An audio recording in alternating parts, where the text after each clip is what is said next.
గల్లీ పక్కనుండే హోటల్సే కాదు, costly రేట్లుండే 5 star hotels నుంచి తెచ్చే ఫుడ్ కూడా పాయిజన్ కావచ్చు. తాజాగా బాలీవుడ్ ప్రముఖ తార దివంగత మహానటి శ్రీదేవి కూతురు జాన్వీ కపూర్ కూడా ఫుడ్ పాయిజన్ బారిన పడింది. ఆమె పరిస్థితి చావు తప్పి కన్నులొట్టబోయిన చందంగా మారింది.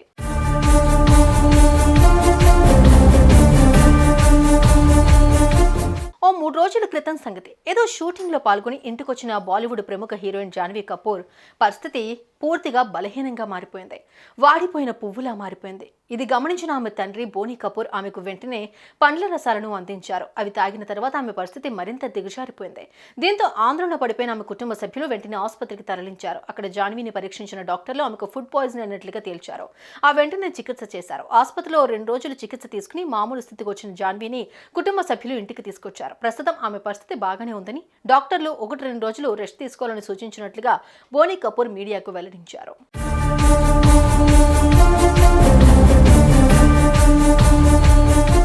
మొదట్లో కాస్తంత తడబడ్డ వరుసగా సినిమాలు చేస్తూ కెరీర్ పరంగా జాన్వీ కపూర్ దూసుకెళ్తున్నారు. గుల్షన్ దేవయ్య, రోషన్ మాథ్యూతో కలిసి ఆమె నటించిన చిత్రం ఉలస్ వచ్చే నెలలో విడుదల కానుంది. ఇప్పటికే విడుదలైన ఆ సినిమా ట్రైలర్ సినీ ప్రియుల ప్రశంసలు అందుకుంటోంది. తల్లి శ్రీదేవి నట వారసత్వాన్ని ఆమె చక్కగా నిలబెడుతోందన్న కాంప్లిమెంట్స్ కూడా అందిపుచ్చుకుంది.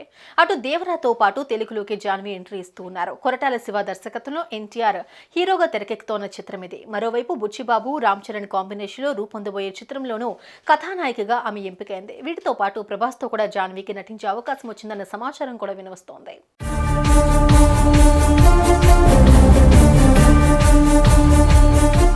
ఎంత పెద్ద నటి అయినా, ఎంత పెద్ద సెలబ్రిటీ అయినా, ఎంత ఖరీదైన భోజనం తిన్నా ఫుడ్ పాయిజన్ అవడం అనేది కామనే అన్నది జాన్వీ కపూర్ ఉదంతంతో బయటపడింది.